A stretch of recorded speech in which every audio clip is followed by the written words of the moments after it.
السلام علیکم ورحمۃ اللہ وبرکاتہ۔ لا حول ولا قوة الا باللہ العلی العظیم۔ حسبنا اللہ ونعم الوکیل، نعم المولا ونعم النصیر۔ اعوذ باللہ من الشیطان الرجیم، بسم اللہ الرحمن الرحیم۔ الحمد للہ رب العالمین بارئ الخلائق اجمعین، ثم الصلاة والسلام علی حبیبہ ونبیہ وحافظ سرہ ومبلغ رسالاتہ سیدنا و مولانا ابی القاسم محمد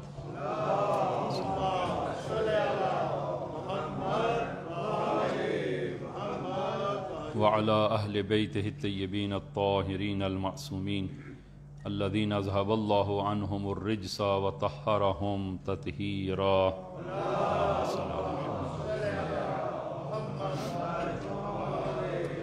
اللہم صل علی محمد وآل محمد۔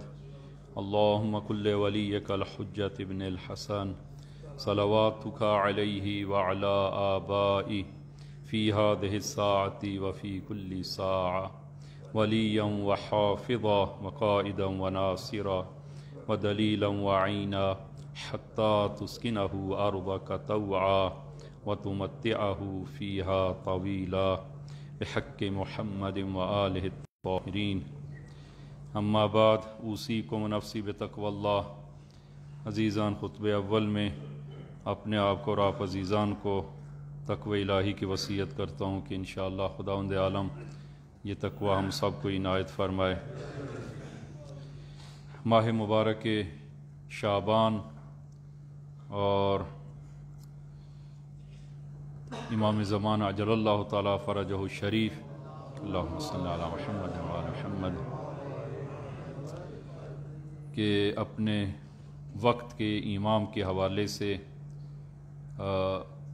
بہت کم وہ بیان کیا جاتا ہے، جبکہ ہمارے وقت کے یہ امام سب سے زیادہ حق رکھتے ہیں کہ ان کے بارے میں وہ گفتگو ہو، اور امام کی شناخت اور پہچان کے حوالے سے، اور امام کا وہ فلسفہ وجودی اس عالم میں کیا ہے وہ بیان ہونا چاہیے۔ اور گزشتہ خطبے میں بھی ہم نے یہ عرض کیا کہ ہم لوگ عادی ہو چکے ہیں، وہ وقت کے امام کے بغیر زندگی گزارنے کے عادی ہو چکے ہیں، اور یہ انسان کے لیے بہت بڑا خطرہ ہے کہ امام کے وجود کی ضرورت کا احساس ہمارے اندر نہیں ہے کہ امام کی وجود کی ضرورت کیا ہے، جبکہ یہ پورا عالم وہ امام کی وجود کی برکات سے خداوند عالم نے اس کو قائم اور باقی رکھا ہے۔ لولا الحجہ لساخت الارض باہلہا، کہ اگر حجت الہی نہ ہو تو یہ زمین اپنے اہل کے ساتھ وہ تباہ و برباد ہو جائے۔ یہ عالم اگر قائم ہے اور اس عالم پر خداوند عالم کی وہ فیوزات اور برکات اور نعمات اس عالم کو جو حاصل ہو رہی ہیں اور خداوند عالم نازل فرما رہا ہے، تو اسی وجود مقدس سے حجت الہی کی بنا پر ہے۔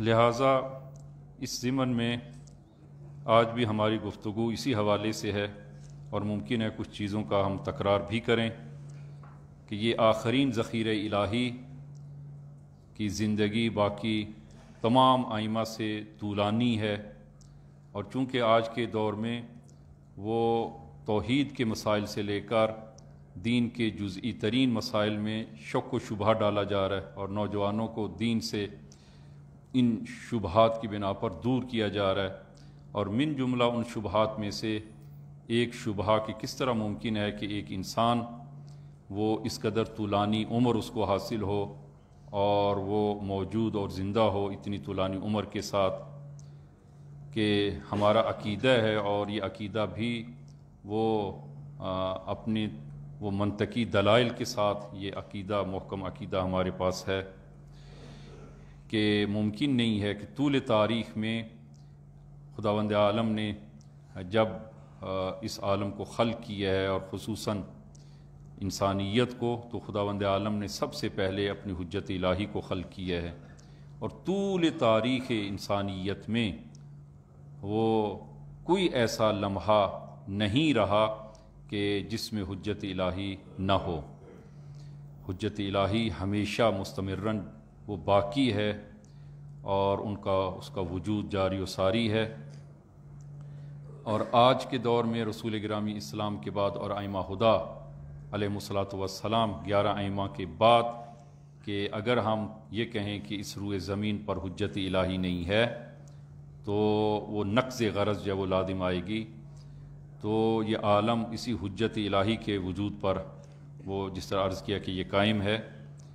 اور یہ آخرین ذخیرہ الہی سب سے طولانی عمر ہے باقی ائمہ ہدیٰ سے، کہ تمام ائمہ ہدیٰ تقریباً 250 سال تک اس معاشرے میں، اس دنیا میں اور اس عالم میں وہ اپنی طبیعی وجود کے ساتھ موجود تھے، لیکن امام زمان عجل اللہ تعالی فرجہ الشریف کی عمر شریف وہ تمام ائمہ کی مجموعی زندگی سے کئی برابر وہ زیادہ طولانی ہے۔ اور یہ خداوند عالم کی حکمت ہے کہ بعض انبیاء کو خداوند عالم نے اتنی طولانی عمر دی، اور انہوں نے جس طرح کہ حضرت نوح علیہ نبینا علیہ الصلاۃ والسلام نے 950 سال فقط تبلیغ کی ہے، تبلیغ توحید و رسالت جو وہ انجام دی، اور لیکن مقابل میں ہمارے آخری نبی صلی اللہ علیہ وآلہ وسلم صلی اللہ علیہ محمد فقط 23 سال وہ انہوں نے تبلیغ وہ توحید و رسالت جو وہ انجام دی۔ تو یہ خداوند عالم کی اپنی مصلحت ہے، ہم خداوند عالم کی جگہ ہم تصمیم نہیں لے سکتے، اور ہم ان امور کو ہم طے نہیں کر سکتے، بلکہ یہ خداوند عالم کی اپنی مصلحت ہے کہ مصلحت کے تحت۔ تو عزیزاً یہ موضوع امام زمان وہ اس قدر وہ ضروری اور اہم ہے کہ روایات میں اس قدر تاکید ہے کہ تمام ائمہ سے روایات ہیں، خود رسول گرامی اسلام سے روایات موجود ہیں، تقریباً 500 روایات رسول گرامی اسلام سے ہمارے پاس موجود ہیں۔ اور یہ موضوع ایسا نہیں ہے کہ فقط مکتب تشیع میں وہ یہ عقیدہ ہو، بلکہ تمام مکاتب الہی اور اسی طرح برادران اہل سنت کی کتب وہ صحیحہ میں وہ بہت زیادہ روایات موجود ہیں کہ حتیٰ آپ ملاحظہ فرمائیں کہ ابن تیمیہ کہ جنہوں نے مکتب اہل بیت کے خلاف وہ ضد میں جو کتاب لکھی منہاج السنہ، اس کتاب میں وہ اس موضوع امام زمان عجل اللہ تعالی فرجہ الشریف کا انکار نہیں کر سکا، اور وہ روایات کو لکھنے پر مجبور ہوا کہ جو رسول گرامی اسلام سے روایات ہم تک پہنچی ہیں، اور ان روایات امام زمان سے مربوط ان روایات کو اس نے لکھا۔ اور تقریباً آج سے 35-40 سال پہلے کہ ایک کانفرنس وہ مدینہ میں برقرار ہوئی، اور جو کانفرنس بعنوان امام زمان، اسی عنوان سے یہ کانفرنس تشکیل پائی گئی، اور اس کانفرنس کے آخر میں جو ایک بیانیہ وہ دیا گیا کہ دبیر کل رئیس کانفرنس ڈاکٹر عبد المحسن کے جو دبیر کل تھے اس کے، تو انہوں نے جو آخر میں بیانیہ جو دیا اس کے وہ چندین بند تھے، ان میں سے ایک بند جو ہے وہ کہ داستان امام زمان قابل انکار نہیں ہے۔ محمد بلندر سلام۔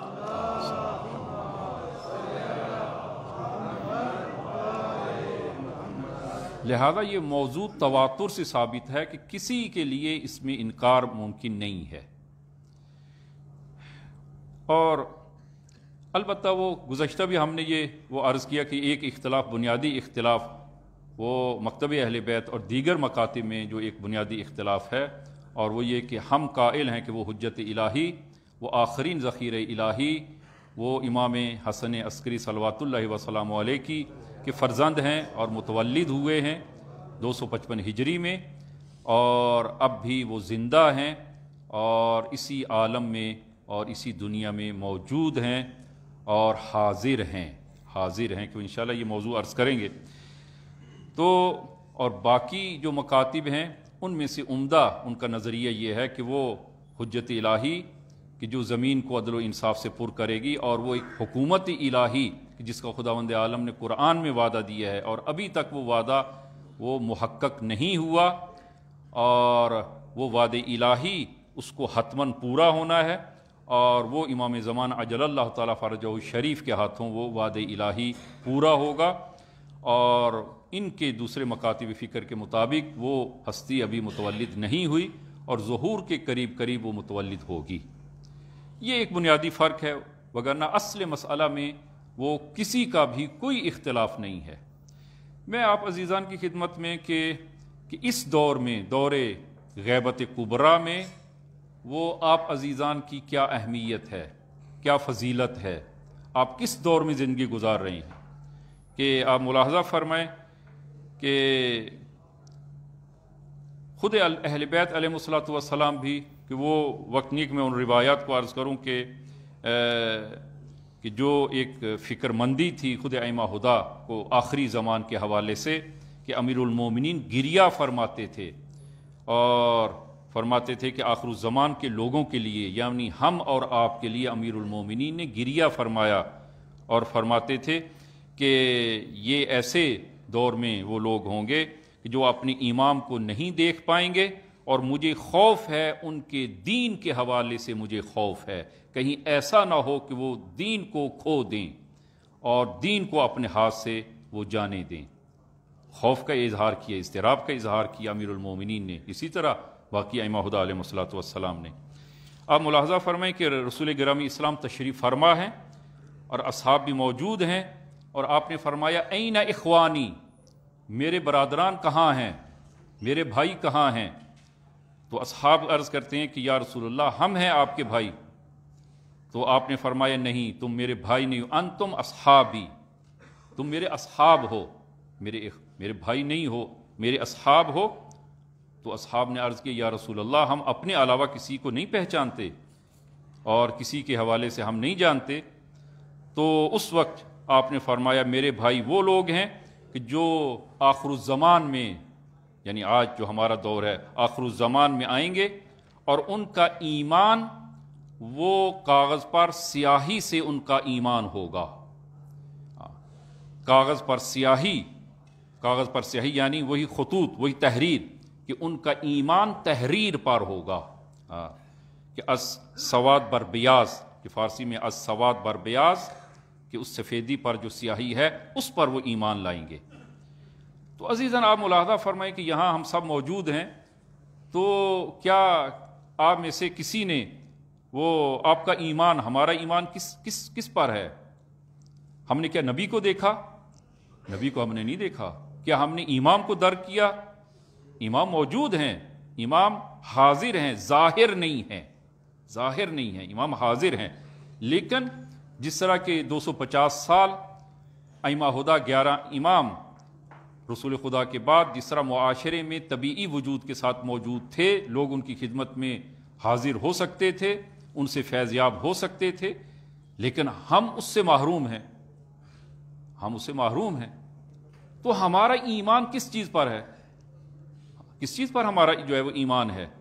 عزیزاً ہمارا ایمان رسول گرامی اسلام کی حدیث اور روایت کے مطابق کاغذ پر جو سیاہی اور تحریر ہے، ہمارا ایمان اس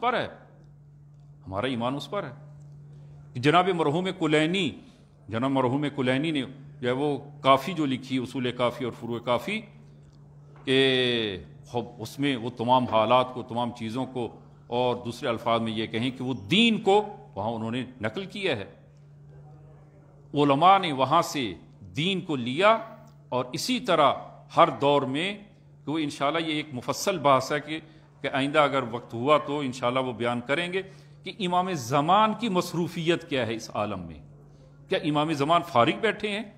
امام زمان کس طرح اپنے اہداف کو قدم قدم آگے بڑھا رہے ہیں، کس طرح اس معاشرے کی وہ ہدایت کر رہے ہیں، کس طرح اس معاشرے کو وہ انتظار کے اور ظہور کے قریب لا رہے ہیں۔ اس دنیا میں سب سے زیادہ مصروف ترین ذات وہ امام زمان اجل اللہ تعالیٰ فرجہ شریف کی ذات ہے، اور امام جو ہمیں وہ انتظار اور ظہور کا، کہ اپنے آپ کو ظہور کے قابل کریں اور قدم قدم سے آپ ظہور کی طرف بڑھیں، تو کیا امام ظہور کی طرف نہیں بڑھ رہے؟ امام ظہور کی طرف بڑھ رہی ہیں، لیکن کیسے بڑھ رہی ہیں؟ امام کس طرح ہدایت کر رہے ہیں، معاشرے کو اس نہج پر کس طرح لے کے آ رہی ہیں، کہ وہ انشاءاللہ یہ ایک وہ اہم اور مفصل بحث ہے کہ وہ انشاءاللہ آئندہ عرض کریں گے۔ تو عزیزاً، ہمارا ایمان قرآن جو ہم تک ابھی تک نقل ہوا ہے، ہمارا ایمان اس پر ہے۔ ہمارا ایمان وہ جو بزرگان نے اہل بیت علیہ الصلوۃ والسلام، رسول خدا اور اہل بیت سے جو دین کو ہم تک پہنچایا ہے، اس کے ذریعے ہمارا ایمان ہے۔ جناب مرحوم شیخ صدوق علیہ رحمہ، ان کی جو کتابیں ہیں اور اس طرح بزرگان کی، تو پیغمبر اسلام نے دعا فرمائی کہ ان کے ایمان کو، کہ جو آخر الزمان میں جو لوگ آئیں گے وہ میرے بھائی ہیں، اور پھر جو ہے وہ رسول خدا نے وہ آپ کے لیے، ہم کے لیے، خداوند عالم رسول خدا نے دعا فرمائی۔ لہذا اپنی قدر و قیمت کو آپ ملاحظہ فرمائیں کہ امام صادق صلوات اللہ وسلام علیہ فرماتے ہیں، فرمایا زمان غیبت میں جو لوگ ہوں گے، یعنی یہی ہمارا دور، آج کا دور جو ہے وہ زمان غیبت میں جو لوگ ہوں گے، ان کی نماز کا ثواب وہ 25 گنا زیادہ ہوگا ان لوگوں کی نسبت کہ جو امام کے حضور کے دور میں زندگی گزار رہے تھے۔ یعنی امام صادق کے دور میں جو مومنین تھے، ان کی نماز کا ثواب اور آپ کی نماز کا ثواب کتنا ہے؟ آپ کی نماز کا ثواب 25 گنا زیادہ ہے ان مومنین سے جو امام صادق کے دور میں نماز ادا کرتے تھے۔ یہ روایت ہے، خود امام صادق سے روایت ہے کہ زمان غیبت میں جو لوگ ہوں گے ان کی نماز کا ثواب 25 گنا زیادہ ہوگا ان لوگوں کی نسبت جو زمان حضور میں ہوں گے، ائمہ کے دور میں، حتیٰ رسول خدا کے دور میں، ان سے زیادہ ثواب، 25 گنا زیادہ ثواب ہے۔ لہٰذا جب امام نے یہ فرمایا تو لوگوں نے امام کی خدمت میں عرض کیا کہ ان کا ثواب اتنا زیادہ کیوں ہوگا؟ تو امام نے جو اس کی علت بیان فرمائی، فرمایا کہ تم بتاؤ کہ صدقہ مخفی کا ثواب زیادہ ہے یا صدقہ علنی اعلان صدقہ دینے کا ثواب زیادہ ہے، یا جو مخفی طور پر چھپ کر کسی کو خبر نہ ہو اس صدقے کا زیادہ ثواب ہے؟ تو عرض کرتے ہیں یا ابن رسول اللہ، جو مخفی صدقہ دیا جائے اس کا ثواب زیادہ ہے۔ فرمایا کہ ان لوگوں کا ایمان بھی غیب پر ہے، ان لوگوں کا ایمان غیب پر ہوگا، رسول خدا کو نہیں دیکھا، اپنے وقت کے امام کو طبیعی طور پر ان کو نہیں دیکھا، امام غیب ہیں۔ اور وہ روایات میں موجود ہے کہ وہ سورہ بقرہ کی ابتدا میں کہ جب مومنین کی صفات کو بیان کیا جاتا ہے تو وہاں پر جو آیہ مبارکہ ہے کہ الذین یؤمنون بالغیب، جو غیب پر ایمان لاتے ہیں، جو غیب پر ایمان لائے ہیں۔ غیب خداوند عالم غیب، اس پر ایمان ہے، ملائکہ غیب، اس پر ایمان ہے، حتیٰ رسول گرامی اسلام ہماری نگاہوں سے غیب ہیں، جب وہ طبیعی طور پر ہم نے درک نہیں کیا، لہذا ایمان بالغیب ہے۔ امام عصر اور امام حجت ہماری نگاہوں سے غیب ہیں، ایمان بالغیب ہے، اور روایت میں موجود ہے کہ امام زمان آج کے دور میں غائب ہیں، اور الذین یؤمنون بالغیب کہ اس کے مصادیق میں سے ایک اہم ترین مصداق امام زمان عجل اللہ تعالیٰ فرجہ شریف ہے، غیب پر ایمان ہے۔ لہذا فرمایا کہ یہ اس صدقہ پنہانی کی طرح ہے جس کا ثواب صدقہ علنی سے وہ کہیں زیادہ ہے۔ امام زین العابدین صلوات اللہ وسلام علیہ، اور اس حدیث کو آپ وہ ذرا دقت سے ملاحظہ فرمائیے گا کہ ابو خالد یا ابا خالد کابلی، کہ یہ اہل کابل ہیں اور امام کے اصحاب خاص میں سے ہیں، کہ امام کے اصحاب خاص میں سے کچھ 4 یا 5 اصحاب ایسے ہیں جو اصحاب خاص ہیں، بلکہ یہی اصحاب تھے کربلا کی جنگ کے بعد۔ وہ روایت معروف روایت ہے کہ فرمایا کہ کربلا کے اس واقعے کے بعد وہ حجاز میں، مدینہ اور مکہ میں 20 افراد نہیں ہیں کہ جو ہماری محبت کا دم بھرتے ہوں، جو ہمارا ساتھ دیں، 20 افراد نہیں ہیں۔ یہ ان حالات میں یہ جناب ابو خالد کابلی، جناب ابو حمزہ صومالی اور وہ اس طرح 1-2 اور افراد جو امام کی خدمت میں آتے ہیں اور اصحاب خاص میں سے، اور وہ معارف جو امام نے بیان فرمائے، ان اصحاب کے ذریعے ہم تک یہ معارف پہنچے۔ ابو خالد کابلی امام کی خدمت میں حاضر ہوتا ہے اور وہ امام زمان کے حوالے سے وہ بات شروع ہوئی، اور امام زمان کے حوالے سے امام زین العابدین نے بیان کرنا شروع فرمایا، اور پھر وہ اس غیبت کبریٰ کے دور میں جو لوگ ہوں گے ان کی خصوصیات کو امام زین العابدین نے بیان فرمایا کہ زمان غیبت میں جو مومنین ہوں گے، جو اس امام غیب پر ایمان رکھتے ہوں گے، اگر ان میں یہ دو خصوصیات ہوں تو فرمایا کہ وہ اپنے سے پہلے تمام زمانوں کے مومنین سے افضل ہیں۔ یعنی امام صادق کے دور کے جو مومنین ہیں، امام کاظم کے دور کے، تمام ائمہ کے دور کے جو مومنین ہیں، فرمایا ان سے افضل ہیں کہ اگر یہ دو خصوصیات جو ہے وہ ان میں موجود ہوں۔ فرمایا یا ابا خالد ان اہل زمان غیبتہ، یعنی ہمارے حجت وہ اس آخرین ذخیرے الہی کی غیبت کے دور میں کے زمانے میں جو لوگ ہوں گے، یعنی آپ کا دور، یہ ہمارا دور، ان اہل زمان غیبتہ ہی، دو شرطوں کے ساتھ، القائلین بامامتہ، کہ جو حضرت کی امامت کے قائل ہوں، جو امام کی امامت کے قائل ہوں۔ البتہ وہ مناسبت سے یہ حتماً جو ہے وہ میں عرض کرنا ضروری سمجھاؤں گا، عزیزان، امامت کا قائل ہونا یعنی امام زمان کو اپنے وقت کا امام سمجھنا، اور ان کی معرفت یعنی ان کو امامت کے طور پر، امام کے طور پر، اور ان کو واجب الاطاعت سمجھنا کہ یہ امام میرے لیے واجب الاطاعت ہیں، اور پھر انسان اس امام کی اطاعت میں اپنی زندگی گزارے۔ یہ ہے امامت کا قائل ہونا۔ فقط زبان سے جو ہے وہ کہ میں امام کا قائل ہوں، امام کی امامت کو جو ہے وہ مانتا ہوں، یہ کافی نہیں ہے۔ القائلین بامامتہ، کہ جو ہمارے اس آخری ذخیرہ الہی کی امامت کا قائل ہو، ایک المنتظرین لامرہ، اور اس امام کے امر کے منتظر بھی ہو، وہ انتظار مثبت، انتظار واقعی میں جو ہو۔ تو فرمائے دو خصوصیات جب ان منتظرین امام میں ہوں گی اس آخر زمان میں، افضل من اہل کل زمان، وہ تمام زمانوں کے مومنین سے افضل ہیں، تمام مومنین کے زمانوں سے، تمام زمانوں کے مومنین سے وہ افضل ہے۔ افضل من اہل کل زمان، یہ بیان کرنے کے بعد پھر امام نے اس کی علت ذکر کی، کیوں یہ سب سے افضل کیوں ہوں گے؟ فرمایا لأن الغیبۃ صارت عندہم کالمشاہدہ، اس لیے کہ ان کے نزدیک غیبت مانند مشاہدہ ہے، یعنی ان کے لیے غیبت جو ہے وہ ایسا نہیں ہے کہ امام غیب ہیں اور ہم جو ہے وہ خاموشی سے بیٹھے، نہ، ان کے نزدیک امام غیب وہی امام مشاہد یعنی امام حاضر کی طرح ہے، امام حاضر کی طرح ہے، کوئی فرق نہیں ہے غیبت و مشاہدہ میں، وہ کوئی فرق نہیں ہے، کوئی فرق نہیں۔ ان کے نزدیک امام غیب لأن الغیبۃ صارت عندہم کالمشاہدہ، کہ ان کے نزدیک جو ہے وہ غیبت مشاہدے کی طرح ہے، لہذا غیبت مشاہدے کی طرح ہے۔ ایک اور حدیث کی طرف میں اشارہ کروں گا کہ جب امام صادق کی خدمت میں ان کا صحابی آتا ہے اور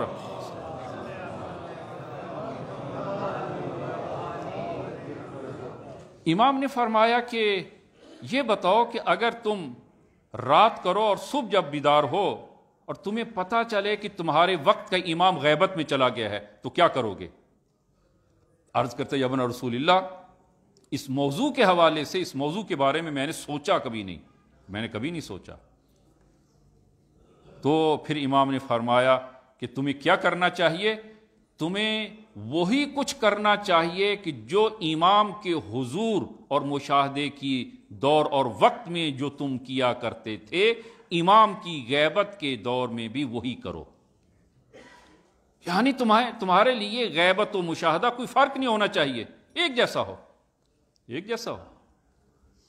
امام کے حضور کے وقت اور امام کی طبیعی موجودگی کے وقت جو تم کرتے ہو وہی کام تم غیبت کے دور میں کرو، یعنی تمہارے نزدیک کوئی فرق نہیں ہونا چاہیے کہ امام اب غیب ہو گئے ہیں لہذا ہمارے پر کوئی وظیفہ نہیں ہے، نہ، عیناً وہی وظائف ہیں کہ جو امام کے حضور کے وقت وہ ہمارے وظائف ہیں، امام کی غیبت کے وقت بھی عیناً وہی وظائف ہیں۔ لہذا عزیزان کہ ہم اس دور میں امام زمان عجل اللہ تعالیٰ فرجہ الشریف کے منتظر ہیں، امام یہ امام حاضر ہیں، ظاہر نہیں ہیں۔ عزیزاً اس نقطے کو اگر ہم ہضم کر لیں اور باور اور یقین کر لیں کہ امام حاضر ہیں، ظاہر نہیں ہیں، اور یہ میں وہ عرض کروں گا ایک عجیب جملہ جو ہے وہ ہماری فرہنگ میں وہ ایک استعمال ہوتا ہے، تو وہ کیا ہے کہ مثلا کسی امام کی ولادت ہوتی ہے تو وہ عام طور پر جو ہے وہ اشتہاروں میں لکھا جاتا ہے کہ وہ ظہور امام۔ عزیزان ہم ظہور کے منتظر ہیں، حضور کے منتظر نہیں ہیں، امام حاضر ہیں، ظاہر نہیں ہیں، ظاہر نہیں ہے۔ یہ جملہ جو ہے وہ معارف کے لحاظ سے درست نہیں ہے۔ تو ہم منتظر وہ ظہور ہیں، منتظر حضور نہیں ہیں۔ امام ابھی موجود ہیں ہمارے درمیان۔ گزشتہ خطبے میں ہم نے وہ عرض کیا تھا، بیان کیا تھا امام صادق صلوات اللہ وسلم علیہ سے،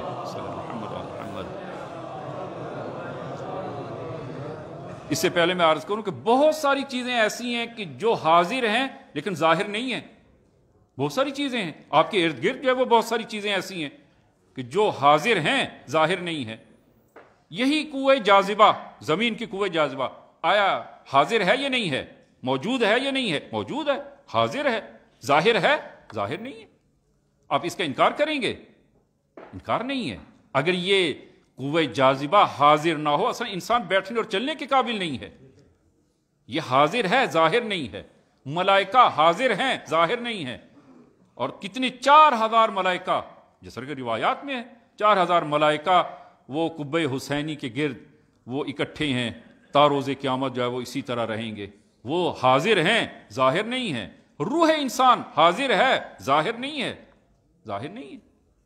بہت ساری چیزیں ایسی ہیں جو حاضر ہیں، ظاہر نہیں ہیں۔ امام زمان عجل اللہ تعالیٰ فرجہ الشریف حاضر ہیں، ظاہر نہیں ہیں۔ تو وہ انشاءاللہ جب حکمت الہی ہوگی تو وہ حضور کے ساتھ ساتھ ظہور بھی کریں گے اور حاضر بھی ہوں گے انشاءاللہ۔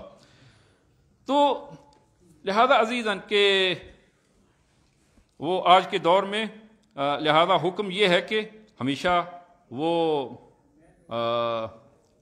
متوجہ رہیں، انتظار واقعی کی وہ حالت میں رہیں، اور اور یہ جس طرح میں نے پہلے عرض کیا کہ امام وہ انشاءاللہ آئندہ کا بھی ذکر کریں گے کہ امام مصروف ترین زندگی امام کی، ایسا نہیں ہے کہ امام نعوذ باللہ کہ وہ اس غیبت کے دور میں وہ ایک تصور ایسا کہ وہ ایک گھر کے یا ایک کمرے کے کونے میں بیٹھے ہیں اور عبادت میں مشغول ہیں اور کوئی کام نہیں ہے۔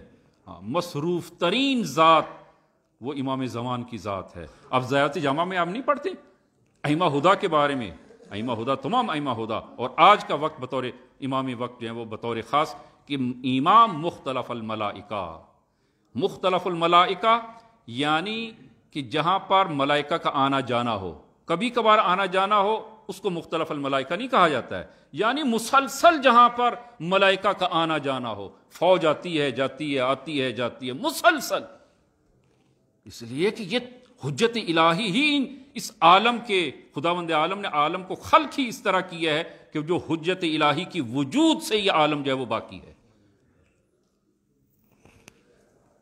لہذا اس کے لیے سورہ قدر کی تلاوت کی زیادہ وہ تاکید کی گئی ہے۔ امام صادق نے فرمایا کہ ہماری ولایت کو وہ اسی کے ذریعے وہ ثابت کیا کرو، سورہ قدر کے ذریعے۔ لہذا اس دور میں امام کی وہ ہمیشہ امام کے لیے دعا کریں۔ لہذا وہ یہی دعا اللہم کل ولیک الحجۃ من الحسن، اس دعا کرنے کی بہت تاکید ہے، بہت تاکید ہے کہ، اور ابھی آج وقت نہیں رہا کہ میں اس دعا کا معنی ایک دفعہ ہم نے پہلے معنی عرض کیا تھا، اور آئندہ انشاءاللہ کبھی پھر مناسبت سے اس کا معنی عرض کریں گے کہ شاید ہم چونکہ وہ الفاظ کو جو ہے وہ ادا کرتے ہیں معنی کی طرف متوجہ نہیں ہیں، وہ معارف ہیں اس دعا کے اندر، اور وہ اس دعا میں امام کے آنے کی وہ حکمت اور امام کب آئیں گے وہ اس کے اندر موجود ہے، اسی دعا کے اندر موجود ہے، ہم متوجہ نہیں ہیں۔ وہ شرط ظہور اس میں موجود ہے، شرط ظہور اس میں موجود ہے۔ لہذا دعا کریں امام کے لیے۔ عزیزاً ہماری دعا کا فائدہ ہے امام کو، اس امام کا محافظ خود خداوند عالم کی ذات ہے، اور خداوند عالم کی مصلحت جب ہوگی خود ہی خداوند عالم ظاہر فرمائیں گے۔ تو پھر ہماری دعاؤں کا اثر کیا ہے؟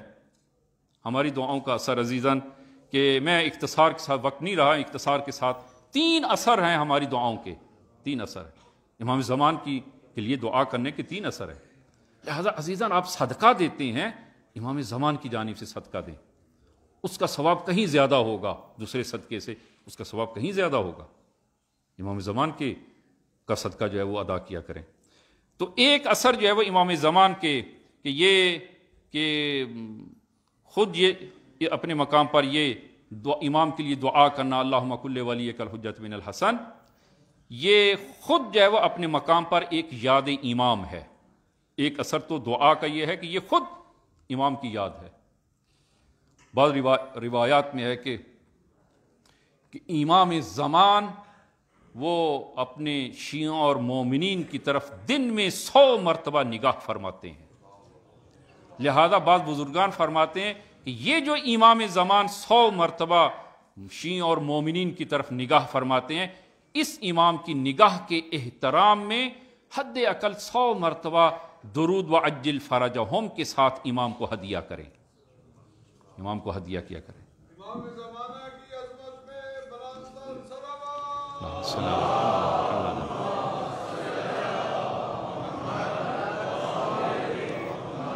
لہذا یہ ایک خود امام کی یاد ہے۔ لہذا اگر آپ وہ ایک ساتھ ایک نشست میں 100 مرتبہ آپ وہ اگر نہیں کر سکتے تو آپ دن میں تقسیم کر لیں، ہاں دن میں تقسیم کر لیں، تھوڑی تھوڑی دیر کے بعد، آدھے گھنٹے بعد، گھنٹے کے بعد کچھ مرتبہ آپ جو ہے وہ وعجل فرجہم کے ساتھ درود جو ہے وہ پڑھیں، اس دعا کے ساتھ وعجل فرجہم۔ یہ دعا ہے، امام کے ظہور کی دعا ہے، اور اس کا اثر کیا ہوگا؟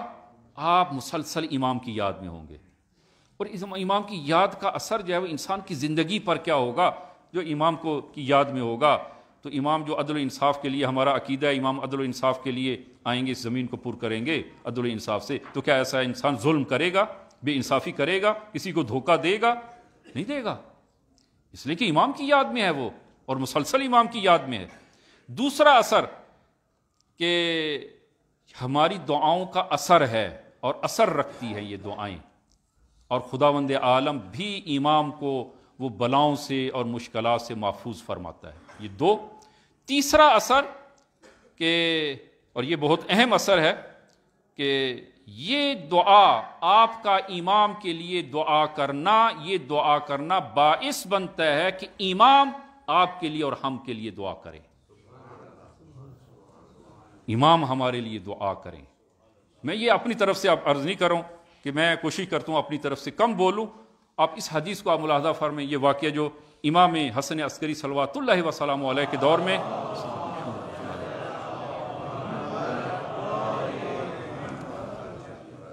یہ عبد الرحمن نامی شخص ہے جو اہل اصفہان ہے، اصفہان کے رہنے والا ہے۔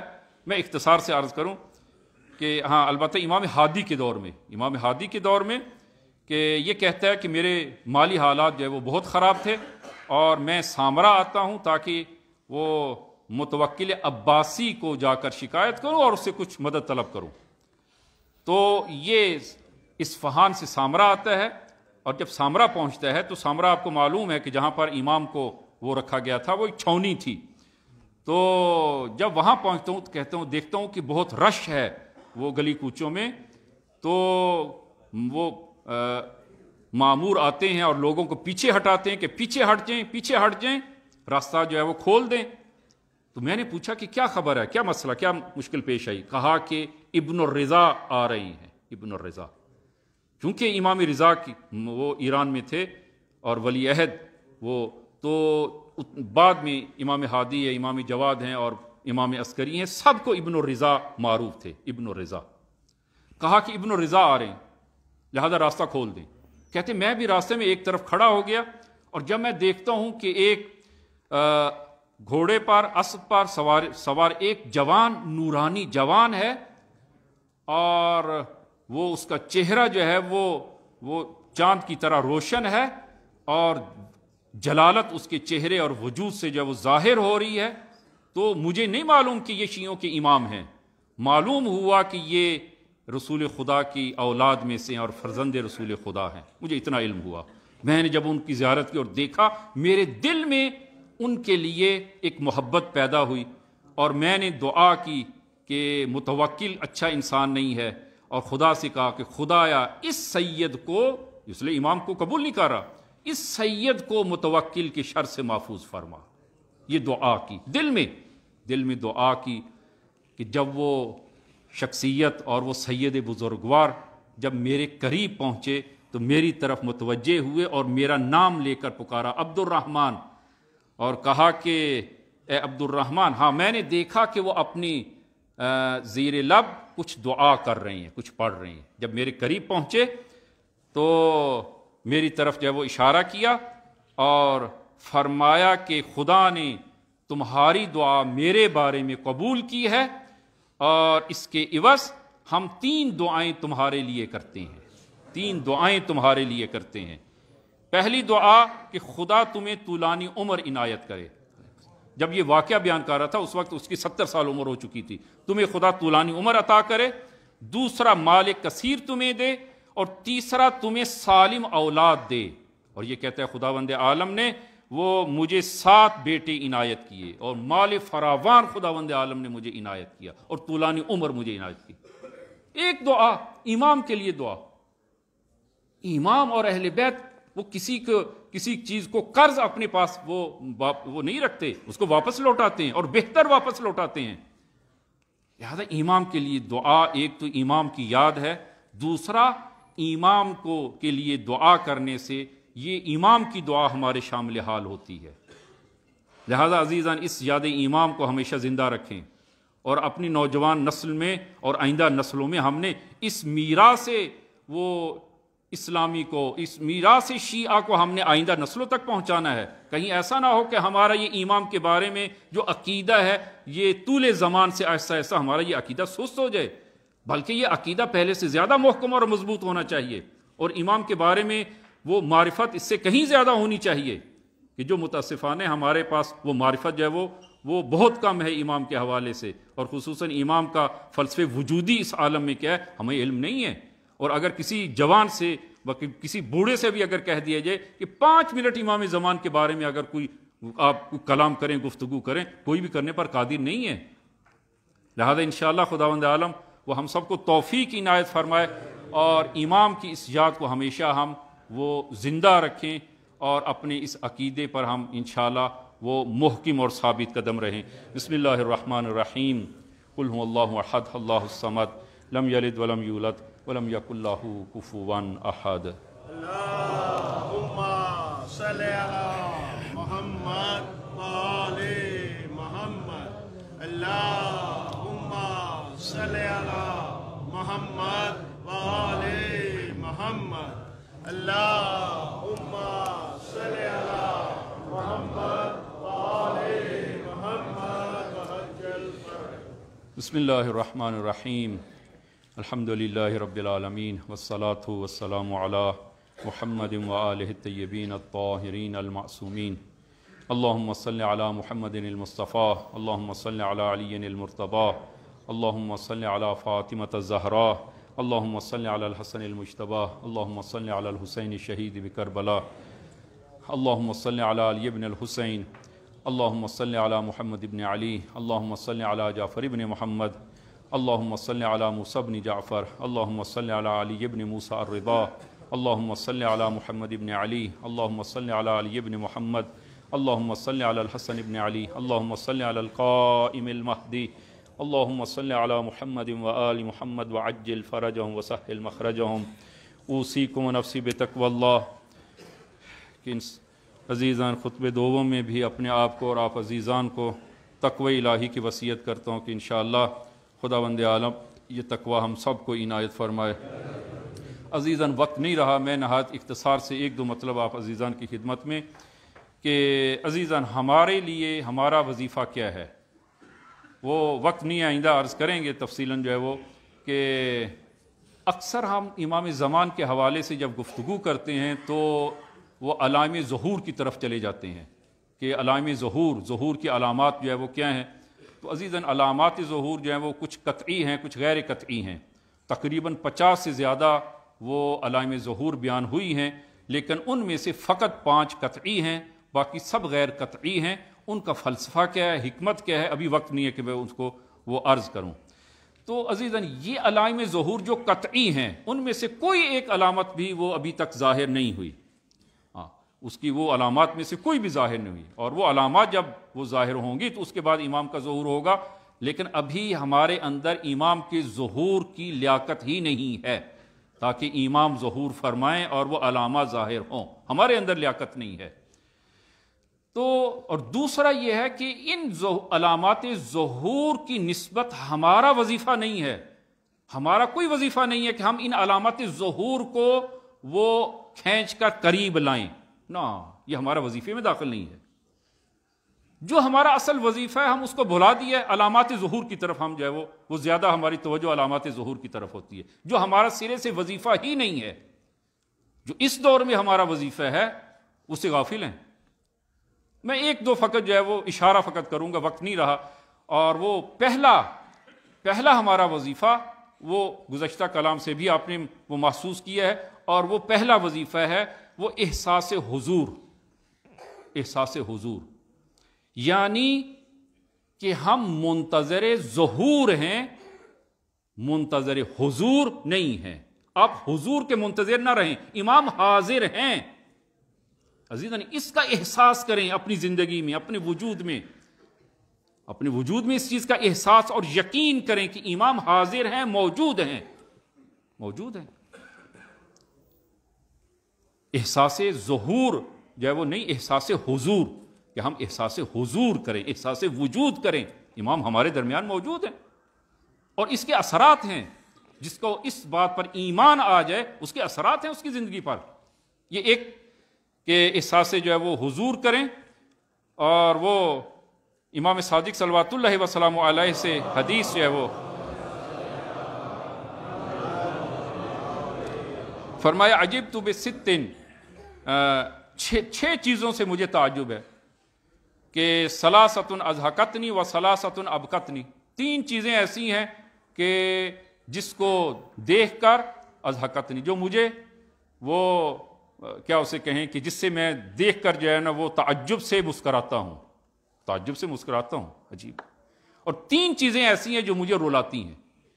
وہ 3 چیزیں کہ جو التی ابکتنی ففراق الاحبہ، وہ فراق احبہ ہے، رسول خدا سے دوری ہے. رسول خدا ہمارے درمیان موجود نہیں ہے، ان سے دوری. وہ حول المطلع، اور دوسرا کہ وہ قیامت کی ہولناکی. اور تیسرا والوقوف بین یدی اللہ، اور قیامت کے دن جب میں خدا کے حضور پیش ہوں گا. فرمایا کہ یہ 3 چیزیں میں سوچتا ہوں تو مجھے گریہ آتا ہے. اور 3 چیزیں وَمَلَّتِي أَضْحَكَتْنِي، 3 چیزیں ایسی ہیں کہ جن کو دیکھ کر میں تعجب سے مسکراتا ہوں کہ فَطَالِبُ الدُّنْيَا وَالْمَوْتُ يَطْلُبُهُ، طالب دنیا جو دنیا کے پیچھے ہے اور جبکہ موت اس کے پیچھے ہے. یہ دنیا کے پیچھے ہے، موت اس کے پیچھے ہے. ایسی شخص کو جو طالب دنیا ہے اس کو دیکھ کے میں تعجب سے مسکراتا ہوں. عجیب یہ شخص ہے جو طالب دنیا ہے اور موت اس کے پیچھے ہے.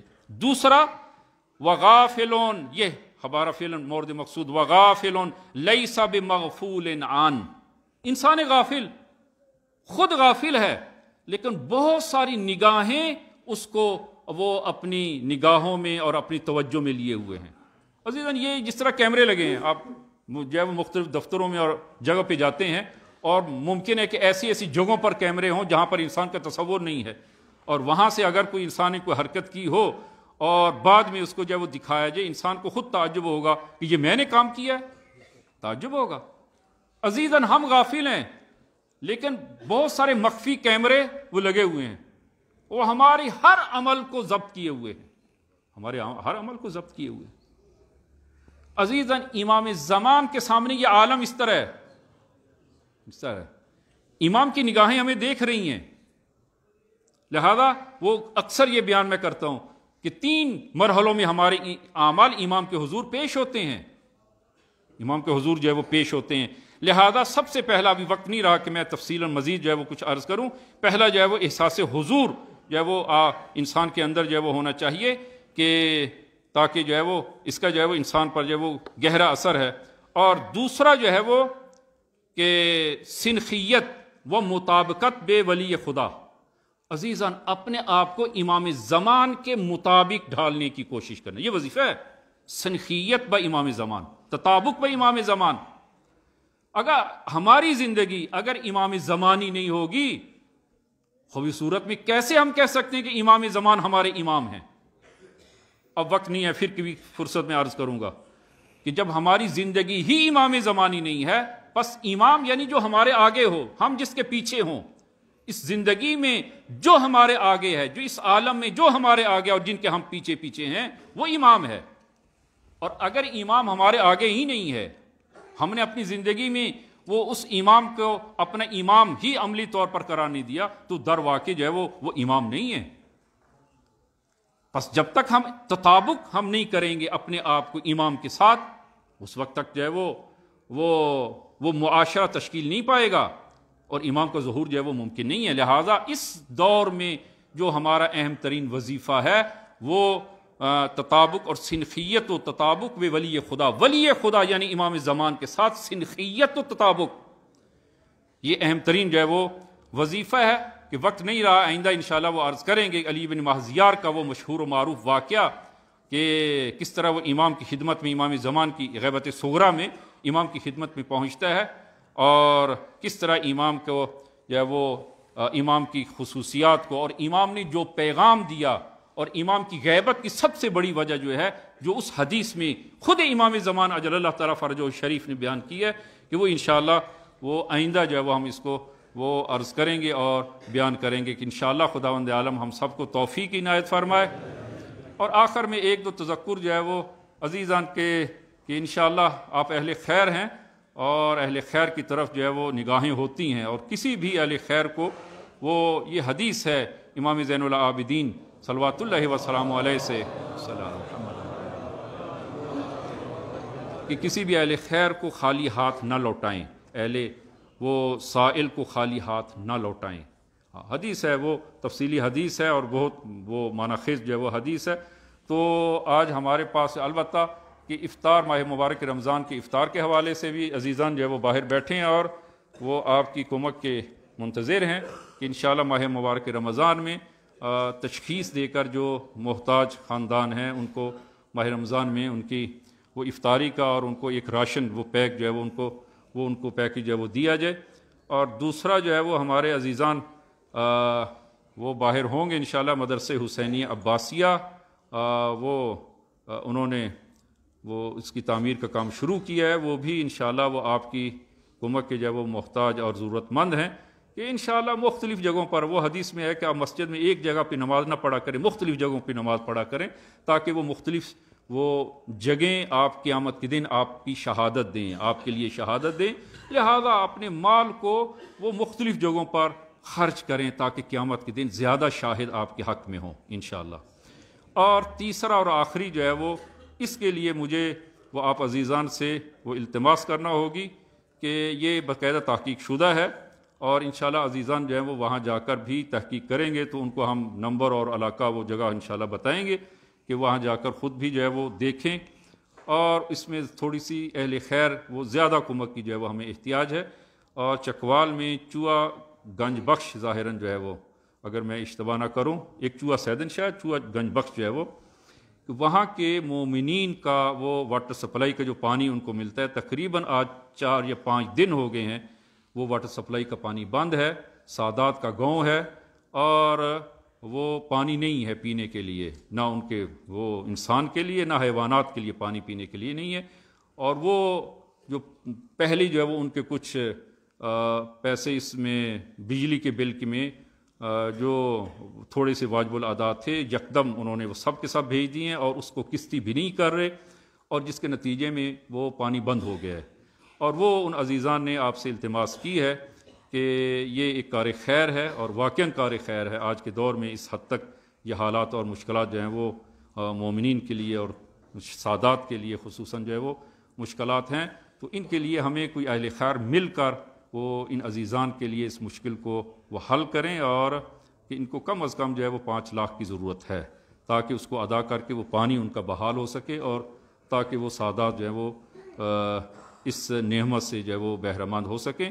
وہ ایک شخص سے جو ہے وہ میں نہیں کہتا ہوں مل کے جو ہے وہ کچھ آغاجون جو اہل خیر ہیں وہ انشاءاللہ جو ہے وہ توجہ فرمائیں گے اور اس مشکل کو خدایا بحق کے امام زمان کے ظہور میں تعجیل فرما، ہم سب کو ان کے یار و انصار میں محشور فرما، خدایا ہم سب کو امام زمان کے ظہور کے لیے قدم قدم آگے بڑھنے اور ظہور کی شرائط مہیا کرنے کی توفیق عنایت فرما، خدایا ہم سب کو ہماری زندگیوں کو وہ امام زمانی قرار دے، خدایا بحق زہرا ہماری زندگیوں میں امام زمان ظاہر ہوں، خدایا بحق زہرا بحق امام زمان تمام مومنین جو مشکلات میں ان کی مشکلات کو آسان فرما، جو مریض ہیں شفائے کامل عنایت فرما، جو حاجت مند ہیں ان کی حاجت کو پورا فرما، اور خصوصاً آپ عزیزان سے التماس دعا ہے کہ کچھ جوان جو ہیں وہ بے جا حبس میں ہیں اور مشکل میں ہیں کہ خدایا بحق امام زمان ان کی مشکل کو آسان فرما، خدایا اور جو حاجات مومنین رکھتے ہیں ہمارے نوجوانوں کو خدایا